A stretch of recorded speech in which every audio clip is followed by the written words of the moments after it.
Fabry Blanche Aelkystone was a perfect emperor, handsome, kind, and incredibly talented. Under his rule, the empire knew peace and prosperity. But behind that perfect image was a dark truth.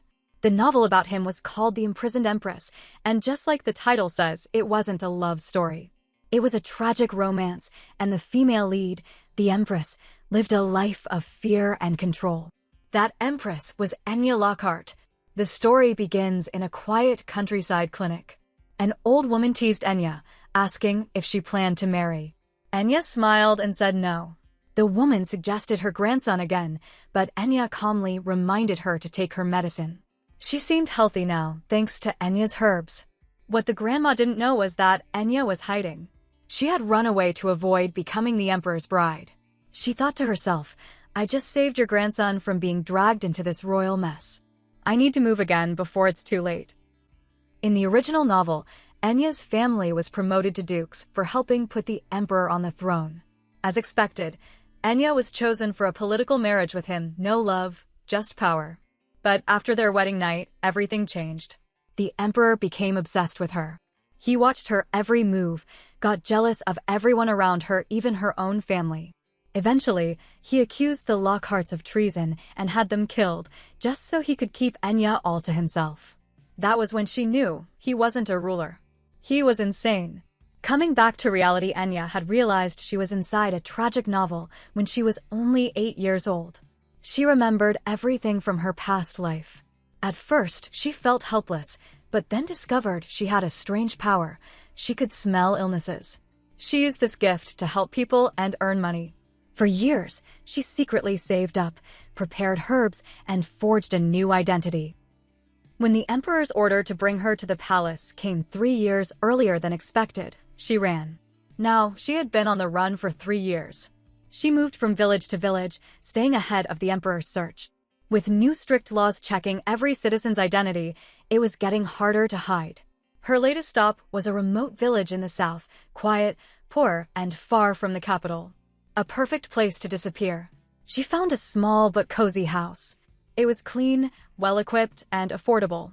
Almost too good to be true. The agent had mentioned a small issue, but Enya ignored it. Then, she heard a noise. Following the sound, she found a man collapsed on the floor. He didn't smell sick. He looked unconscious, but suspicious. Calling the guards was too dangerous, but leaving him alone in the cold didn't feel right either. Even though she was on the run, Enya couldn't ignore someone in need. She knelt beside him and took his hand. I'll just treat him for now, she thought. Who knows? Maybe he'll be the one who helps me escape this nightmare once and for all. Enya could barely manage to drag the unconscious man into her house. Of all places, why did he have to collapse right outside her door? Then she remembered Emma's letter. Her old friend and loyal maid had promised to send someone to help her escape safely. Maybe this man was the mercenary Emma mentioned. But Enya wasn't just any runaway. She was hiding from the imperial family.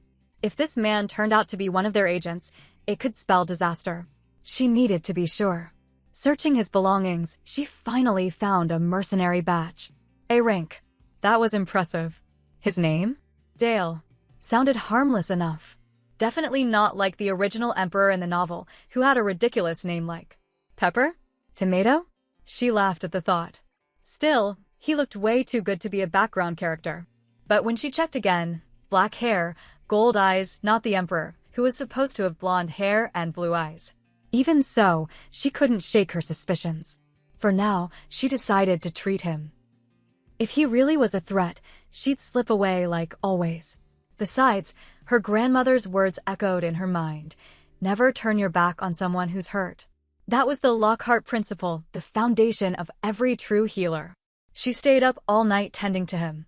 By morning, his fever had broken and his breathing had steadied. It had been a while since Enya had focused this much on anything. Later, Dale stirred awake. Seeing Enya asleep beside him, he gently covered her with a blanket to shield her from the morning chill. Still groggy, Enya mumbled in her sleep, thinking she was back with Emma. But as reality snapped back, she realized Emma wasn't here. She was on the second floor of the house, not where she had fallen asleep. Had someone carried her upstairs? Startled by noises below, she rushed down, and there was Dale, calmly cooking in the kitchen. He greeted her casually. But Enya, still wary, grabbed a broom and demanded to know who he was and what he was doing in her kitchen. Dale simply explained that he was cooking for her recovery and apologized for not introducing himself properly. His name was Dale, and as it turned out, he owned the house. Enya was stunned. No wonder the rent was so cheap, even for the countryside. She had only rented the second floor, while Dale lived on the first. She hadn't even read the lease properly in her rush to move in. When she confronted the rental agent later, they shrugged it off. The contract was valid. They had told her there were some issues with the house. She thought that meant ghosts or bugs, not sharing the house with a stranger. Still, Dale had a good reputation in the town. People said he was kind and helpful. That eased her nerves a bit, but not enough to feel safe under the same roof. Yet with no other housing available and no way to go to the authorities, she had no choice but to return. Dale offered to leave if it made her uncomfortable, but she couldn't let him wander out into the cold with nowhere to go. Kicking out the owner didn't sit right with her either. Just then, a knock came at the door. A man greeted her with a dramatic line, the passphrase Emma had created. That meant this man was sent for her. He introduced himself as a mercenary, here to serve as her escort. All he needed was her handwritten request as proof. But Enya quickly realized something. Guild mercenaries weren't cheap. There'd be service fees, housing costs, food expenses, all stacking up. Her limited budget couldn't cover it. She had to cancel. Emma probably hired the best, thinking of Enya's safety. But Enya needed to survive long-term. Compared to that, Dale seemed like the better option, already living with her, skilled in combat, and a decent cook. Since Dale owned the house, the official residency would be under his name, another perk. Less risk of exposure. Enya made her decision. She offered Dale a contract, $1 million as base pay, shared living expenses included. All she needed now was his answer. She handed over a large sum of money, her tone serious. From the amount alone, it was clear this wasn't just any ordinary request. She explained that she was away from home and needed someone to protect her. Dale immediately asked if she was being threatened. She responded that it was something similar, but far more dangerous. The opponent she spoke of was no ordinary enemy. Intrigued, Dale acknowledged it sounded serious. She then offered an additional $10,000 a day for 364 days, totaling nearly $4.64 million, enough to buy a mansion in the capital. There was a reason she was willing to invest that much. Dale, now fully aware of the risks such a job might involve, agreed to hear her out. He also promised to keep the details confidential. She paused, then revealed her true request. She wanted him to become her contract husband for exactly 364 days.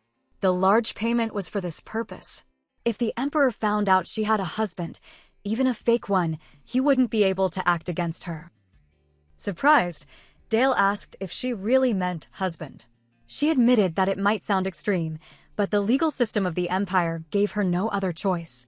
While marriage was easy to register, divorce could drag on for years. To fix that, the Empire introduced a 1-year trial period. After 364 days, a marriage could be annulled without the usual complications. She wasn't running from just anyone. For the last 3 years, she'd been hiding from someone dangerous and cruel, someone who had proposed to her. A legal marriage would offer her protection, especially if she stayed at Dale's home under the resident laws. Curious, Dale asked who this man was. She declined to answer until he accepted the request. She reminded him he could still back out, that she wasn't forcing him. But Dale didn't hesitate. He took her hand and said he'd do it. He would be her husband. Soon after, they sat together in a carriage, reviewing the backstory they needed to present. Dale memorized everything. They were supposed to be long-distance lovers, who separated due to her parents' disapproval. She had come all the way south to reunite with him. She reminded him of the temple's role in validating marriages, especially for couples claiming to have eloped. They'd have to be convincing. And that was when she revealed the final truth. She was a noblewoman from the Lockhart family, and the man she was hiding from was the Emperor himself. Despite the shock, Dale kept calm. He admitted he was nervous, but he reassured her he was committed. She thanked him and said if anything went wrong, she'd do whatever she could to protect him, too. They arrived at the temple, and before entering, she asked if he was dating anyone. Dale said no. She assured him he was free to pursue love during their contract, but Dale firmly declared he had no intention of doing so. She was surprised at his sincerity. Inside the temple, the priest questioned whether their story was one of true love or something else, but didn't pry further. The ceremony was simple. No fancy dress, no guests, just vows shared between the two of them. Still, when Dale looked at her, there was real warmth in his eyes. The priest declared them married. Enya, though knowing it was fake, couldn't help but feel something stir inside her. Dale had acted the part of a devoted groom perfectly. But outside the temple, Enya has forgotten her bag. Dale said he will bring it back. Inside, the priest looked confused. The marriage certificate was gone. Standing before him was a man with a familiar face. It was Dale, but something about him felt completely different. When asked who he was, the man didn't answer. Instead, he pulled out the missing certificate and signed it not with Dale's name, but with the name Aelkystone. The priest gasped. That name belonged to royalty. He protested, but then noticed something that made his blood run cold. A ring. A ring that could only belong to one man in the Empire. The man before him wasn't just a hired mercenary. He was the Emperor himself. And he had just signed his own name on a secret marriage certificate. Dale calmly told the priest to go ahead and file the marriage registration. Things had to be done differently from now on. The priest, startled by Dale's firm tone, addressed him as Your Majesty. But Dale quickly corrected him. He wasn't the Emperor anymore. He was just Dale. And if the priest valued his life, he should stay silent about what happened that day. With the registration complete, Dale declared the marriage official. All the talk about a contract or temporary arrangement had been a farce. Now that it was registered at the temple, he was her real husband. From the beginning, he never intended to let Enya go. Later, they returned home by carriage. Meanwhile, outside the temple, two maids whispered among themselves. One recognized Dale, saying he looked like the man from House Heel in Grunwald, Lady Adeline's intended guest for her birthday party. He had just exited the prayer room with a stunning woman. Could they have just gotten married? The other maid brushed it off as nonsense, but they both agreed to look into it. The next morning, Enya sat across from Dale at breakfast, surprised by the number of wedding gifts that had already arrived. She teased Dale about being popular, but he brushed it off politely. As they ate, Enya couldn't help but think how much attention Dale drew in the village. And now, as his wife, she was attracting more attention than expected, especially dangerous, considering how many secrets she carried. She knew the land around here held value, especially to the villains in the original novel. In the story, there was supposed to be a vast herbal field owned by the Duke of Hexagon. But when she looked around, there was nothing like that. Maybe this was before the Duke had begun cultivating it. Curious, Enya asked Dale if anyone from the Duke's house had ever visited Grunwald. Dale replied that he hadn't heard of such a visit. He would have known. That confirmed her theory. Maybe this was an opportunity. She asked Dale for a favor, to help her find a piece of land near the Lord's castle, preferably in the ginkgo forest. Dale promised to look into it that very day, and after a quick goodbye, he left for work. Later, while Enya was cleaning the house, a loud knock came at the door. She answered it to find the same two maids, along with Lady Adeline. The maids immediately accused Enya of marrying Dale under suspicious circumstances, asking if she bribed or threatened him. Enya was shocked by how quickly gossip had spread, especially just hours after Dale left. Then Adeline stepped forward and addressed the group. She told everyone to stop crowding Enya and introduced herself politely. She was the daughter of the Lord of Kidland, the neighboring territory, and claimed she was only there to invite Enya to a tea party at the Lord's castle for her birthday. Enya accepted the invitation, though she was suspicious. Technically, Kidland wasn't close enough to call Adeline a neighbor, and her sudden kindness seemed like a setup. Still, the party was being held at the Lord's castle, the same place Enya wanted to investigate. So she agreed to attend. When Dale returned that evening, he asked if she really planned to go to the tea party. Enya explained that she was curious about the castle grounds and the land nearby. Dale offered her a dress from the second-floor dressing room where his sister's old clothes were stored. Enya admitted she had seen the room earlier and briefly wondered if he had lived with a lover before. But Dale clarified that the clothes belonged to his sister and reassured her he hadn't dated anyone seriously until he met her. Enya accepted his explanation, relieved. Meanwhile, back in Kidland, Adeline was fuming. She raged at her maids, furious that a commoner like Enya had dared to claim Dale. Determined to put Enya in her place, she vowed to make her birthday party grand and unforgettable for all the wrong reasons. The next day, Enya and Dale visited a piece of land near the Lord's castle Dale had found based on her request. He explained it was wide, affordable, and matched all the conditions she'd mentioned. Enya was impressed. It was almost too perfect. Its location, topography, everything mirrored the land described in the novel she had once read. But something felt off. Dale mentioned rumors that the Lord of Grunwald was bedridden due to a curse, which had caused nearby land prices to drop. That explained the cost, but not the strange, foul smell lingering in the air. According to the novel, this soil was fertile, ideal for growing herbs. There was no mention of this odor. Suspicious, she asked for a shovel. Before she could begin digging, Dale stopped her. He offered her his shawl to sit on, insisting she rest since she had a tea party to attend later. He would handle the digging.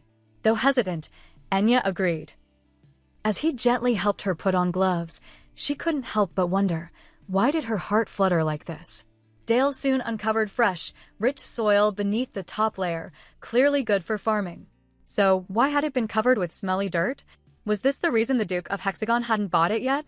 If so, Enya realized she had to secure it first.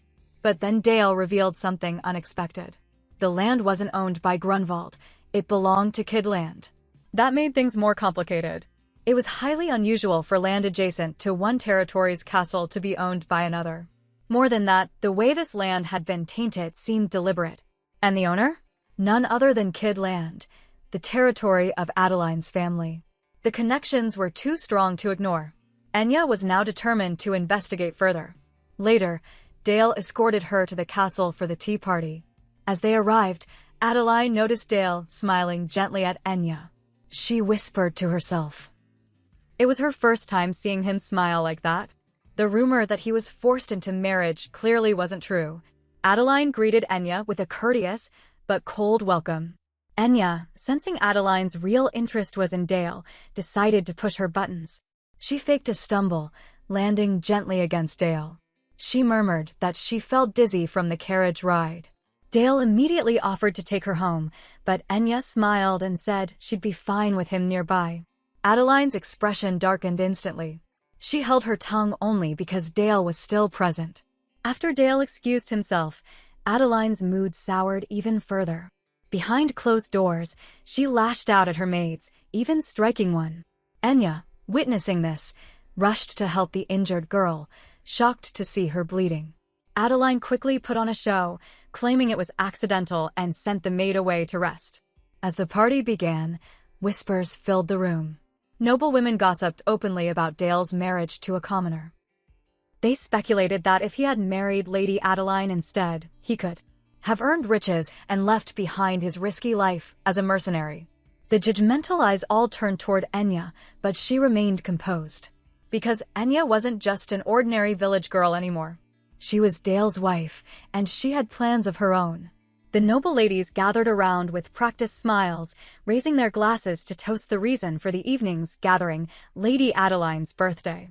One by one, they stepped forward, offering her carefully wrapped gifts, while Adeline modestly insisted that gifts weren't necessary. Enya stood silently, watching it unfold. She hadn't been told it was a birthday celebration. Adeline had framed it as just a party. Now, with all eyes turning toward her, she realized it was all a setup to make her look careless and unrefined. Feigning concern, the nobles prodded Enya. "Surely you brought a gift too?" Enya smiled calmly. It was time to respond. She handed over a small box to Adeline and wished her a happy birthday. Adeline unwrapped it with forced enthusiasm, pausing when she saw the modest-sized pendant inside. She gave a short laugh, commenting on how it was cute, but not quite her style, implying it was beneath her. The other ladies chuckled along, but Enya remained unfazed. Then, the mood shifted. One of the noble women, a merchant's daughter with sharp eyes, stepped forward. She recognized the pendant instantly. It wasn't just a trinket. It was the angel's trumpet, a masterpiece by the Empire's sixth-ranked artisan. The room fell silent. The pendant was rare and priceless. The woman turned to Adeline, asking if she'd really just brushed off something so valuable. Adeline stumbled, realizing the gravity of her mistake. Flustered, she abruptly ended the party, claiming urgent matters elsewhere. Enya didn't just walk out of that party with her dignity intact, she'd outplayed Adeline on her own stage. 2 days later, the merchant's daughter arrived at Enya's home. She greeted them with curiosity and a blunt comment about Dale, clearly aware of his growing reputation. Enya brushed it off and shifted the conversation. The woman got to the point. She wanted to buy the angel's trumpet for 2.5 million. Enya declined. Instead of money, she asked for something more valuable, information. The merchant's daughter agreed, pulling out a map. She explained that Grunwald and Kidland had once been a single territory until a cadet branch split off. After a monster attack left the Lord of Grunwald bedridden, Kidland stepped in to offer aid and took key pieces of land in return, including the very property Enya had been eyeing. Enya asked why Kidland had shown so much interest in a piece of wasteland. The woman didn't know for sure, but promised to look into it. In return, she only asked for Enya to call on her whenever she needed help. That night, over warm cocoa, Dale joined Enya and asked about her plans. She thanked him and casually brought up the Lord's castle. She had a bold request. She wanted him to take her there. He hesitated, asking why. Enya's answer was simple. That land, the one Dale had helped her find, she had a brilliant plan to make it hers. The next day, Enya and Dale arrived together at Grunwald Lord's castle. As always, she thanked him for bringing her. He apologized for not staying, explaining work called him away again. She simply smiled and told him it was fine, she could manage on her own. Watching him leave, Enya found herself quietly fascinated. The more she saw him, the more he intrigued her. Maybe it was the way he rode, strong, poised, elegant. He looked more like a noble than a mercenary. But then, she noticed someone staring at them from a window above, Lady Adeline. Enya quickly looked away, uneasy. How long has she been watching us? I didn't mean to upset her. Meanwhile, Adeline fumed silently. That foxy woman again. Why does she keep showing up at the Lord's castle? Is she planning to meddle again? Inside, Enya was shocked to see a familiar face, the agent who had tricked her into buying that broken-down house. To her surprise, he worked here too. He greeted her, claiming the house deal hadn't been a scam. He also mentioned that her husband had said she wanted to see the Lord, but that the Lord wasn't well enough to receive guests. Enya confirmed she knew the Lord was bedridden. But today, she wasn't here as a visitor. She was here as a physician. The agent looked intrigued, but admitted they couldn't afford treatment. He even confessed to juggling side jobs to support the castle, like working as a real estate agent. Enya reassured him. She wasn't asking for payment yet. She was confident she could help, and they could talk compensation later. Inside the Lord's room, Enya was greeted by Sophia, the same girl she had once defended from Adeline. She had thought Sophia was a maid, but in truth, she was the Lord's granddaughter. Financial ruin had forced their family under the control of Kidland territory, and now she served under Adeline's command. As Enya examined the Lord, a familiar foul stench filled the room. She had caught a hint of it before, at that birthday party. Her suspicion grew. She asked Sophia when the symptoms began. Sophia explained it started 3 months ago when the Lord collapsed and became immobile. Enya's mind worked quickly. 3 months was late, but not too late. Luckily, she had the perfect medicine for this. The agent seemed doubtful. They had tried everything, he said, with no success. But Enya listed the signs: hallucinations, rambling, eczema, both physical and mental breakdowns, all appearing suddenly. Sophia and the agent were stunned. How could she know? Enya revealed her grandfather had suffered the same. He recovered, but only because the truth had been discovered in time. This wasn't illness, it was poison. Sophia was horrified. She begged Enya to save him, desperate to protect the only family she had left. Enya asked her to follow instructions carefully. Together, they held the Lord down as she administered the medicine. The Lord writhed in pain, tears escaping his eyes. Sophia cried out. It hurt her to see him suffer. Enya explained gently, it wasn't the poison causing the pain, just the bitterness of the cure. The agent noticed something strange about the medicine. Enya calmly revealed the truth. It was holy water, a rare and sacred substance from the temple, so valuable it was almost priceless. Both the agent and Sophia were stunned. She confessed that she had smuggled a few bottles when she ran from home, keeping them for emergencies like this. Sophia urged her grandfather to endure it, to swallow every drop. Slowly, the Lord began to calm down. Enya promised them she would continue treating him until he fully recovered. Both Sophia and the agent were overwhelmed with gratitude. They had never seen any sign of improvement until now. Sophia still couldn't believe the cure was something so rare and sacred. Adeline, after all, had claimed her steady care would be enough. They wished they could repay Enya, but their situation was dire. That's when Enya asked about land, specifically if there was any land she could use to grow healing herbs for people who couldn't afford treatment. The agent was impressed by her dedication, but explained that most of Grunwald's land was infertile or uncultivated. Still, Enya said it didn't matter. As long as it was wide and unused, she could handle the rest. The agent mentioned the forest garden behind the castle and a small field nearby, but Enya's eyes lit up when he spoke of a wide wasteland in front of the castle, land currently owned by Kidland. That was the land she wanted. She had already failed to secure farmland in Westlanddale, so this would be perfect. It was even better because the Emperor's commands were always delivered first to the Lord's castle. If she stayed close, she'd have access to information sooner than anyone else. It was the ideal place. The agent agreed and rushed off to prepare the paperwork. But just outside the door, Adeline had been listening, quietly absorbing every word. After returning home from Grunwald Castle, Enya excitedly showed Dale a document. She told him she'd officially gotten a job. She'd be treating Lord Grunwald's health for a while. Dale was surprised and asked if she needed money, but Enya reassured him that wasn't the reason. This was part of a bigger plan. She intended to one day claim the land Dale had found for her, and treating the Lord was just one step toward that goal. Besides, she suspected someone had poisoned the Lord. As a physician, she couldn't turn away from that kind of danger. Being close to the castle also gave her another advantage, access to imperial news before anyone else. But Dale had his concerns. If the Emperor found out that the so-called cursed Lord of Grunwald had been healed in just 3 months, he would definitely want to know. Who was behind the miracle? Enya, after all, was no ordinary healer. Enya just smiled. She reminded him it had already been 3 years since she defied the Empress's decree. If the Emperor or her father, Duke Lockhart, had truly wanted to find her, they would have. But they hadn't. Why? It wasn't just luck or secrecy. Enya had been busy. She'd spent those years leaking all kinds of dirt about the corrupt old nobles to the capital. The previous emperor and his allies had committed countless crimes, and Enya had hired informants to quietly gather evidence.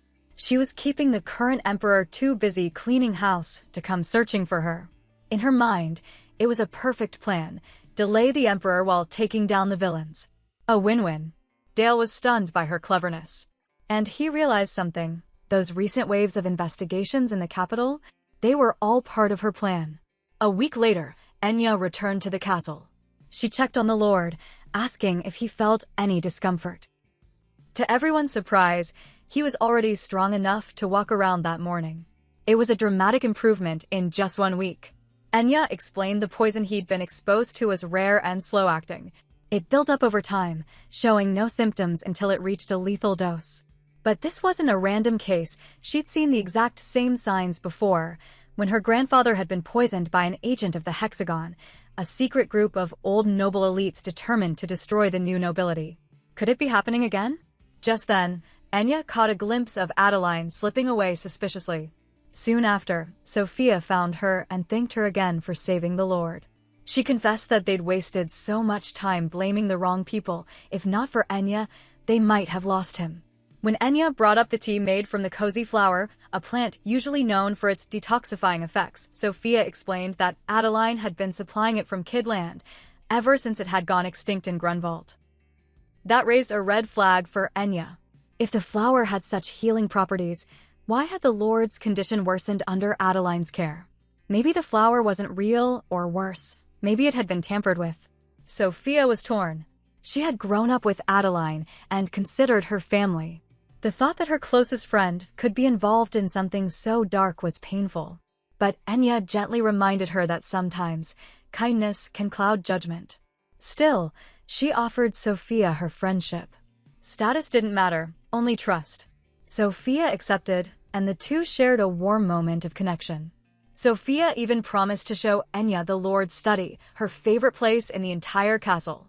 Later, while exploring, Enya heard a strange noise coming from the basement. Curious, she followed it, and what she saw confirmed her worst fears. Adeline was speaking into a glowing red orb, some kind of magical communicator. Enya listened as Adeline angrily whispered, her to be, and now that Enya had healed Lord Grunwald, their entire plan was falling apart. Enya's eyes narrowed. The real threat wasn't just a poison. It was the people behind it, and Adeline might be one of them. Her voice trembled with frustration as she informed her father that Lord Grunwald's illness had been cured. She was furious, blaming Enya for everything. Enya had taken Dale away and also had humiliated her, and now that same woman making problems for their family. Her father's voice echoed from the orb, calm but firm. He asked if she had found the documents he'd requested. Adeline snapped back, saying the documents weren't the priority anymore. If things continued this way, they wouldn't just fail. They'd be killed by Duke. Her father insisted that finding the documents would solve everything, but Adeline finally exploded. She shouted that it was impossible to find papers hidden by someone already dead. If he wanted them so badly, he should come look for them himself. Then, overwhelmed with rage, she crushed the orb in her hand. Enya, who had been eavesdropping from the shadows, watched it all. She silently confirmed her suspicion. This entire conspiracy led back to Duke Hexagon. In the Empire, only two Duke families remained, the Lockharts and the Hexagons. Given the situation, it was clear which one was pulling the strings. Later, Enya returned to the shattered orb. She reflected on the past. The Hexagon family, once revered as healers of the people, had peddled a so-called miracle drug that caused addiction and paralysis. Backed by the former emperor, they'd poisoned the poor for years. The current emperor, despite massive resistance, had managed to sentence Duke Hexagon to house arrest. But now, that sentence was nearly over, and he was moving again from the shadows. Both her grandfather and Lord Grunwald had been poisoned with the same toxin. It couldn't be coincidence. Enya was determined to stop him. If she could find those documents Adeline mentioned, they could serve as critical evidence. Suddenly, footsteps echoed through the basement. It was Sophia. Enya quickly composed herself, pretending she had dropped something and gotten lost. Sophia, unaware of what had just happened, cheerfully agreed to show her around the castle library. Enya smiled. This would be the perfect chance to begin her search for the documents. Inside the dusty, forgotten library, Enya was struck by the sheer number of books. Sophia mentioned how, before the family's decline, the library had been a place of pride. Adeline had only visited once, calling it too dirty and never returning. That was a good sign. If the documents were hidden here, they were likely untouched. As they explored, Enya noticed an unfinished family portrait painted by the previous head of the house. Curious, she asked if she could examine it. Sophia happily agreed. Behind the canvas, Enya found it. A hidden compartment. The documents. That night, under a darkening sky, Enya made her way back home. She was later than usual, and she felt guilty knowing Dale would be worried again. Last time he'd waited all the way down the hill just to walk her home. Thinking of it made her smile. But as she stepped outside the castle, something felt off. The road was too quiet. The air too still. Then, she heard a sound, footsteps behind her. She spun around, heart racing. It was Dale, but before she could speak, he collapsed in two. She screamed his name. Something was terribly wrong. As Dale collapsed in her arms, Enya panicked. She rushed to him, asking if he was hurt, trying to understand what had happened.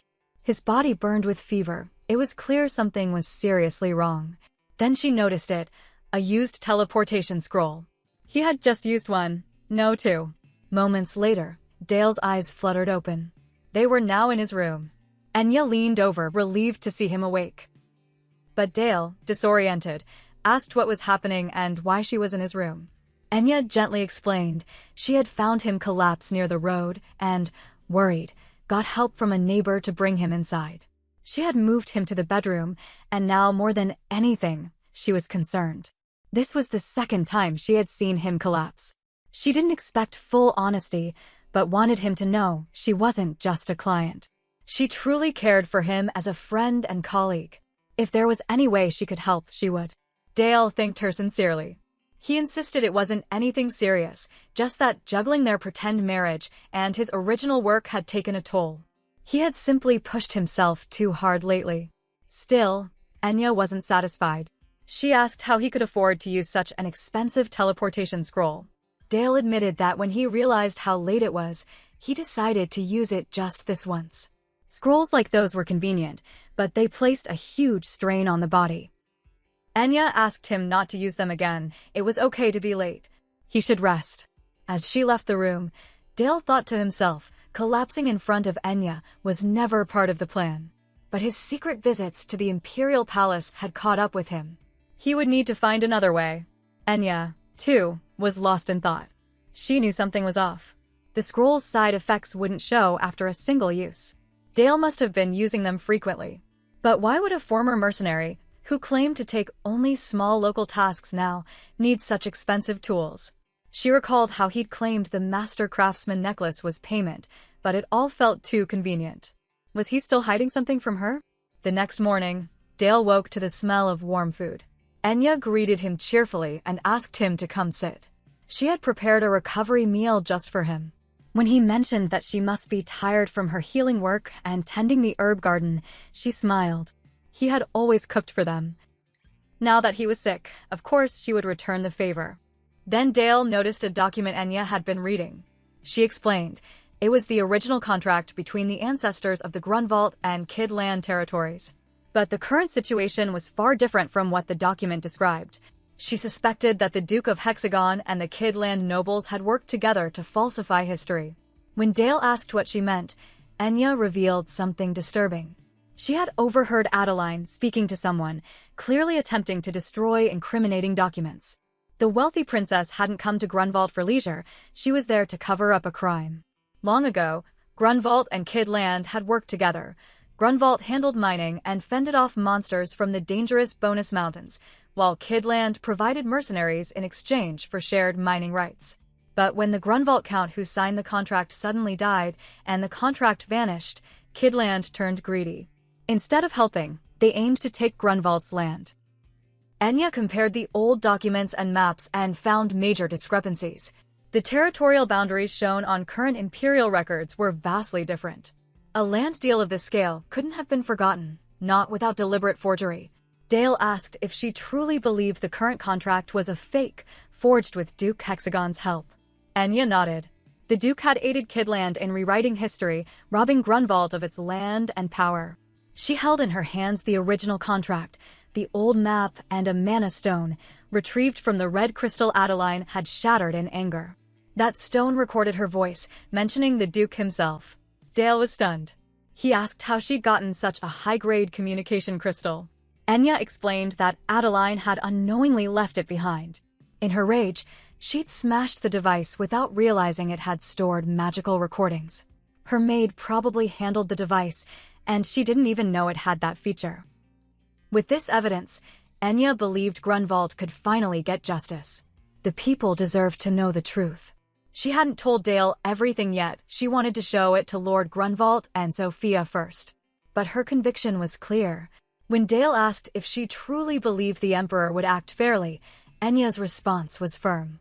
The Emperor had proven himself trustworthy, excluding their pretend marriage. She believed they made a strong team. If she had one wish, it was for this matter to be resolved swiftly.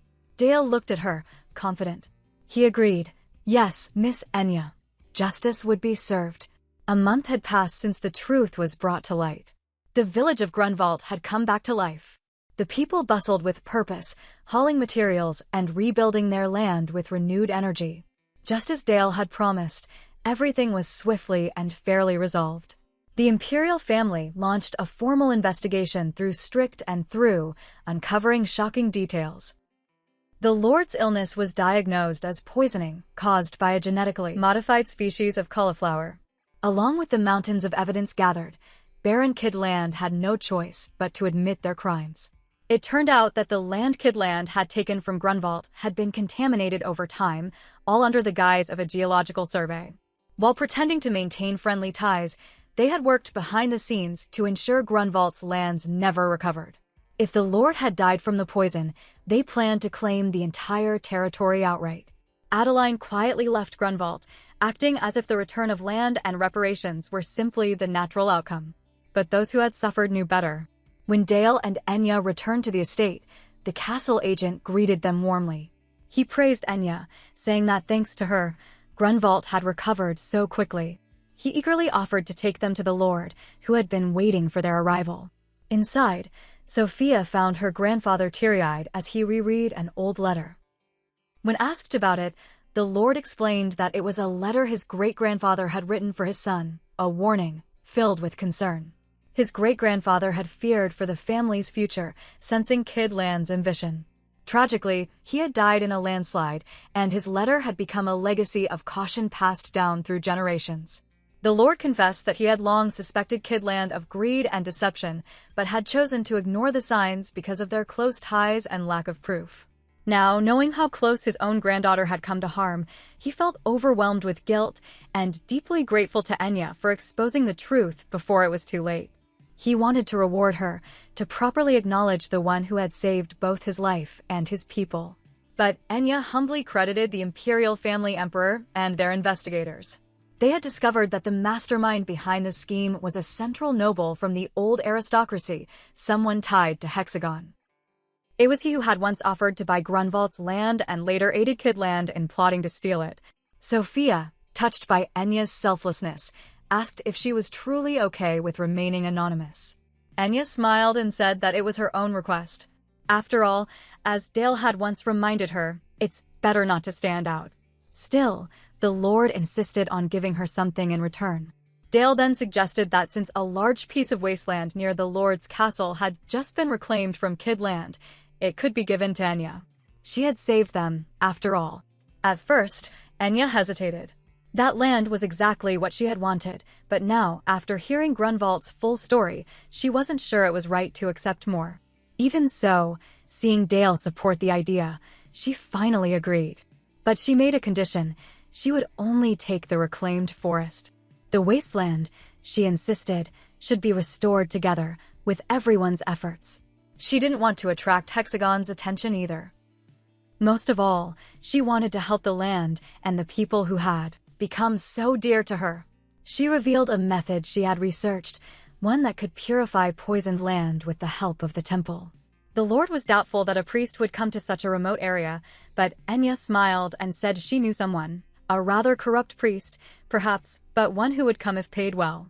As Dale and Enya left the castle, the Lord watched from the window. He turned to his agent and asked quietly, "Have I made any mistakes?" The agent replied, "No, my lord. You have done very well." But the Lord had a suspicion, one he kept to himself. If his imperial majesty had sent someone to Grunwald, then surely Enya must be the person the emperor was seeking. And if that were true, then Dale might be the real emperor in disguise. He decided to keep that thought to himself. For now, it was enough to see them happy. Back at their home, Enya was exhausted but satisfied. She'd prepared everything needed to purify the wasteland. She wondered how Dale was doing, and stepped outside to find him chopping wood.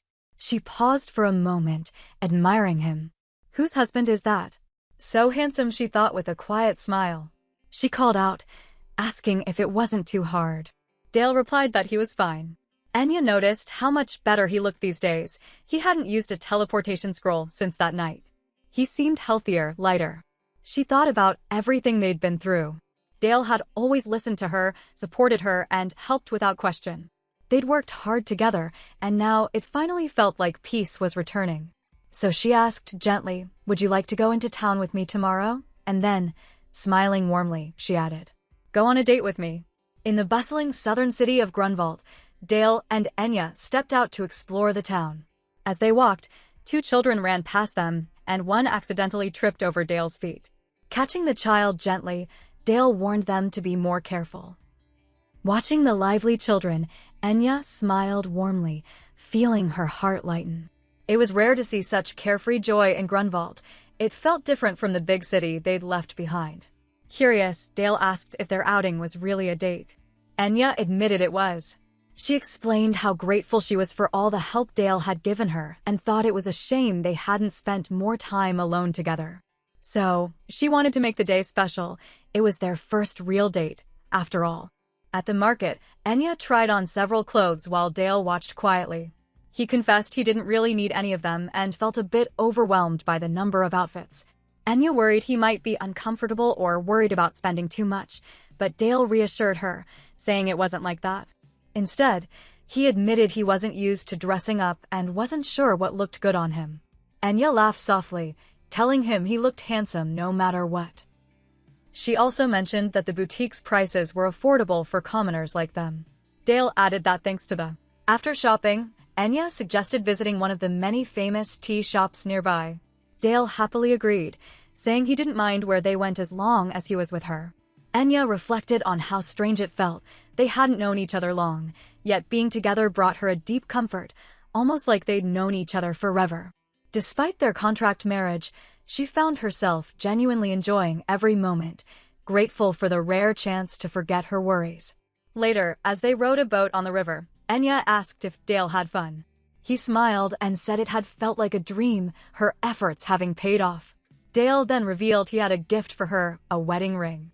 Enya was surprised he said it was meant to avoid suspicion from others. Holding her hand, Dale gently slipped the ring on her finger, asking if it was all right. Though embarrassed, Enya felt the kindness behind the gesture. It almost felt like a real proposal. Neither wanted the day to end, but soon they spotted a fortune-telling shop. Curious, Enya suggested they try it out. The fortune teller, a cheerful lady, welcomed them and guessed they were a newlywed couple based on their matching rings and outfits. But as she read their fortune, her expression changed. She asked if they were really married because their fate appeared deeply tangled and troubled, as if they shared a long, twisted past. Dale quickly interrupted, trying to stop her from saying more. The fortune teller insisted, noting she could sense a hidden truth beneath their disguises. Dale grabbed her hand gently to keep her quiet. The lady demanded to know who he really was. As the fortune teller's voice rose in confusion, she demanded to know why Dale had grabbed her so aggressively. Enya quickly stepped in, sensing Dale's agitation, and gently urged him to calm down before things escalated any further.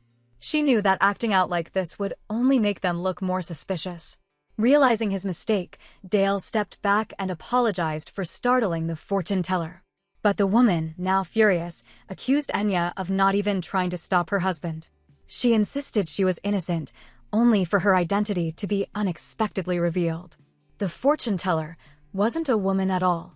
It was a man in disguise. Thankfully, the tension eased. Dale explained that the disguise had alarmed him, and he had simply acted on instinct, fearing something dangerous.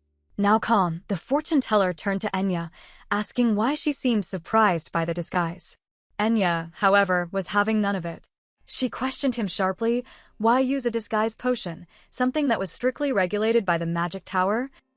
They weren't cheap, and any use outside official channels was considered highly suspicious. The man stammered, saying it was only to add mystery to his act. But Enya wasn't convinced. She knew the truth. Disguise potions were expensive, mostly illegal, and often tied to criminal activity. She revealed that she had even acquired one herself through her maid, Emma, proof that she understood just how difficult they were to obtain. Dale stepped in, warning the man that if he kept lying, they'd have no choice but to report him to the Department of Security. Using disguise potions was no minor crime. It carried severe consequences under the law. The man quickly admitted the truth. He claimed he wasn't just a fortune teller, but a former monk from the Central Temple. That changed everything. He explained that his divine power was weak and life in the temple had been dull. Telling fortunes started as a harmless hobby to pass time, but the attention he gained, especially from noble ladies and young lords, turned it into a business. With weak powers and inconsistent revelations, he started faking answers. Eventually, he was caught and excommunicated. Enya looked at him coldly. She pointed out that lying to nobles and taking their money was fraud. He was cast out for a reason. Dale asked if the so-called revelation about their past, that the two of them had a deeply entangled fate, was a lie too. But the man insisted that part was true. He had seen something, two children, resembling Dale and Enya, standing side by side. Enya denied it. She said they'd never met as kids. But the man begged for mercy, saying he had already confessed everything and was simply trying to survive. Dale wasn't moved. He said a monk who abused divine power deserved punishment. Still, Enya intervened. She suggested they only report him for possessing an illegal potion, not for the rest. Dale agreed, but warned that their leniency would depend on the man's next answer. Privately, Dale asked the man for the truth. Was there any deeper revelation beyond the vision of children? The man paused and said something cryptic, not to fear the past, but to focus on what he truly desired. Only then would Dale and Enya find happiness together. Later, when Dale rejoined Enya, she asked how it went. He simply held her hand to his cheek, smiled faintly, and said it was nothing. Then he suggested they go back home. Back at their residence, Dale contacted someone through a magical communication orb. He reported that the fortune teller didn't seem to be involved in anything suspicious, but requested surveillance, just in case, especially to watch for any contact with a group called Hexagon. The voice from the orb expressed concern. They addressed him as Your Majesty and warned him again. This kind of lifestyle was taking a toll on his body. Dale cut the connection without a word. Lying in bed, he reflected on how broken his body had become, but he couldn't stop. His mind wandered back to his darkest memories, a time when he was treated like nothing, denied even water, and lived cold and hungry. He remembered standing on top of a building, ready to give up, until Enya's voice reached out to him. She had pulled him back from the edge. I am the present. As he stared at the ceiling, Dale knew one thing for sure: Enya had given him a reason to live. No matter what happened to him, her happiness was the one thing he had to protect, even if it meant losing himself in the process. The next morning, Enya was back in the herb field when she noticed something strange: fresh footprints in the soil. She'd been wondering for weeks who had been picking her herbs. At first, it seemed like some wild animal was nibbling at the leaves. But now, entire plants were being neatly uprooted. The footprints were too big to be hers, but smaller than Dale's, and definitely not Sophia's, who sometimes helped in the garden. A worrying thought crossed her mind. Could someone be sneaking in to steal her herbs? Just then, Sophia arrived cheerfully, ready to help again. She greeted Enya warmly and asked if they could talk privately after finishing their work. Her tone was slightly nervous, and Enya found herself wondering what could be so serious. Later, inside the house, Sophia hesitated before revealing what she had discovered. She confessed that she had figured out Enya's true identity. At first, Enya panicked. But Sophia's guess surprised her. Sophia believed Enya was a noble lady who had eloped with Dale for love. She had pieced it together from Enya's graceful manners, her poise, and even the way she held a teacup. Realizing this misunderstanding could actually help her, Enya decided to gently guide Sophia in the right direction without revealing the real truth. She explained that she was the daughter of a fallen noble house, falsely accused and ruined. Dale had smuggled her out and helped her survive in secret. If the Emperor ever found her, it could mean death. She pleaded with Sophia to keep it secret. Deeply moved, Sophia apologized for bringing it up so casually and promised never to tell anyone. She told Enya she was a precious friend and offered her support in any way she could. Enya, though feeling guilty about the lie, appreciated her sincerity. Sophia admitted the real reason she'd been watching Enya closely was because she had started receiving invitations to noble social events again. With little training in etiquette, she had been observing Enya, hoping to learn from her. Enya smiled and offered to tutor her in noble manners as a token of gratitude for keeping her secret. They began the lessons immediately, but it didn't take long for Sophia to tire out. She flopped down, groaning that she hadn't expected etiquette to be such hard work. Enya laughed gently and told her they'd continue the next day. Later that evening, Enya realized Dale was running late. With some time to spare, she decided to take a quick walk through the field. The sun was already beginning to set, and a chilly breeze swept in. Just as she was about to turn back, she heard a rustling noise in the garden. Someone was out there again. Her heart raced. Was this the thief? She debated whether to fetch someone, but decided she might lose the culprit if she left. Quietly grabbing a shovel, she crept closer and, in a sudden burst of courage, hit the intruder on the back. Furious, she shouted at them for destroying her garden. Those herbs had taken so much effort to grow. But instead of fleeing, the thief turned toward her, grumbling that hitting someone out of nowhere was dangerous. They sneered that her herb teacher clearly hadn't warned her about suspicious strangers. The tension escalated fast. The thief raised a hand to strike her. In that critical moment, Dale appeared out of nowhere. Without hesitation, he intervened, stopping the attacker just in time.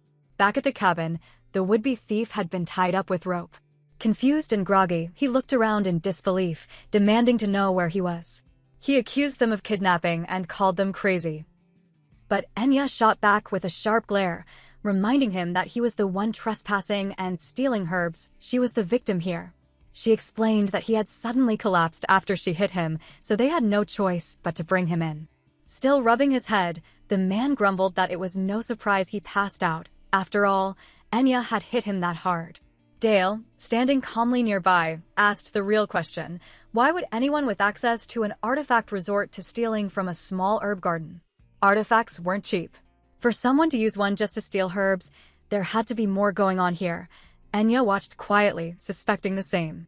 Something didn't add up. The thief snapped back, demanding to be turned over to the constables if they really wanted answers. How could he confess to someone who tied him up? Just then, he caught a whiff of something delicious, the smell of roasted chicken drifting through the room. Enya entered, carrying a warm platter. She calmly said that if he answered their questions, they might be willing to share some of it with him. The thief scoffed, saying he wouldn't fall for such a cheap bribe. But Enya simply smiled and told him the chicken was seasoned with the very herbs he had stolen, and that it still held its medicinal value. That got his attention. Moments later, he was eating like a starved animal, showering Enya with compliments about her cooking. Once he was full, he looked at them and asked what they wanted to know.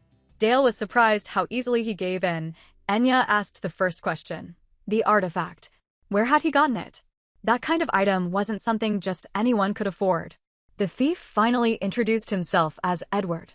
He explained that he had made the artifact himself. He used to be an alchemist from the Ivory Tower. That shocked Enya even more. If he came from such a prestigious place, why would he steal herbs from a rural field? Edward's expression turned bitter. He said he had been expelled from the tower long ago. The institution was heavily influenced by nobles, since it relied on their sponsorship. If he had chosen to develop luxury products, like cosmetics or weapons, he might have thrived. But he wanted to help common people instead. He had dreams of improving food harvests for tenant farmers and creating remedies to help the poor survive harsh winters and summers. When he left the tower, he was full of hope. But once outside, he quickly realized he was just another nobody. He lost support, couldn't find work, and eventually became homeless. His health worsened, and he was left wandering. Then he heard about a field where the Lord's health had improved, supposedly thanks to the herbs grown there. Desperate and starving, he came looking for hope. Tears welled in Enya's eyes, but she remained cautious. She said she wanted to believe him, but she couldn't easily trust a stranger, especially one who had stolen from her. Enya nodded. She said she would introduce him to Lord Grunwald. He wouldn't be hired just because of her word. He'd have to prove his worth. But someone like him might actually be useful to the territory. The Lord, after all, deeply cared about his people. Edward could hardly believe it. He asked if she really meant it. Enya confirmed that she did, though she reminded him sternly he was still the thief who stole her precious herbs. But she also admired his dream and wanted to give him a second chance. Edward, visibly emotional, thanked her deeply. Dale gave Enya a knowing look. You still can't walk past someone in need, can you? A few days later, back at the castle, Enya thanked Sophia for her help with Edward. Word had spread he was now working under the Lord himself. Sophia replied that it was Enya they should be thanking. Alchemists were incredibly valuable, and her grandfather had been very pleased with Edward's arrival. She added with a smile that she always seemed to end up relying on Enya, especially when it came to noble etiquette. That day, Sophia had been invited to a party hosted by several noble families. Dressed carefully and armed with the manners Enya had taught her, she made her way into the grand hall. The nobles greeted her warmly, clearly impressed by her presence. As Sophia handed over a small gift, one of the noble ladies raised an eyebrow and asked about it. Sophia explained gently that she could never come empty-handed. She had noticed the lady had seemed a little tired lately, perhaps overworked. With the weather getting colder, she thought a small gift might help. The herbal tea, she said, was carefully prepared by her friend, Enya. It would restore energy and help during the cold winter days. The noble lady's eyes lit up when she recognized the name. Enya, the same friend who worked in the herb field? Sophia nodded. The lady accepted the gift with a warm smile and asked Sophia to thank Enya personally. She promised to remember such a kind gesture. The next day, Rosanna, the daughter of a prestigious jewelry merchant and Enya's herb business partner, visited with exciting news. She told Enya that recently, a surprising number of nobles had been asking about her herbal tea.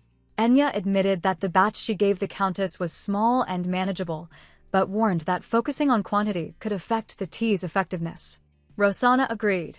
They both knew they were aiming for a premium product, and cutting corners wasn't an option. Still, she pointed out that the tea Sophia gifted had stirred interest among high society. It was a golden opportunity, but they also had bigger goals. Their true focus remained on the high-quality herb project, a welfare initiative where profits from premium herbs sold to nobles would fund affordable herbs for the poor. Rosanna, ever the strategist, suggested that they use this momentum to visit the capital. The main branch of her family's trading company was based there, and her father had strong connections. She explained how trends in high society always began in the capital, and that she genuinely wanted to help Enya succeed, not just for business, but for the project's noble cause. Enya appreciated the thought but declined, for now. She knew the capital held promise, but also danger. She promised to consider it in the future and thanked Rosanna for her support. After Rosanna left, Enya reflected on everything that had happened, helping the Lord recover in the south, guiding Sophia with etiquette, reclaiming Western lands, and now working with an alchemist who shared her dream of helping the people. She reminded herself that this herb business was born from the desire to make medicine accessible, especially in a world where the powerful often crushed the weak. She was determined to change that narrative. But just as she began planning her next steps, there was an unexpected knock at the door. A man's voice called from outside, asking if someone named Dale lived there. The voice was soft and unfamiliar, unusual in their quiet village. Enya hesitated, suspicious, but prepared to defend herself with the magic tool Dale had given her. When she opened the door, a strikingly handsome man stood before her, smiling and casually asking if she was Dale's wife.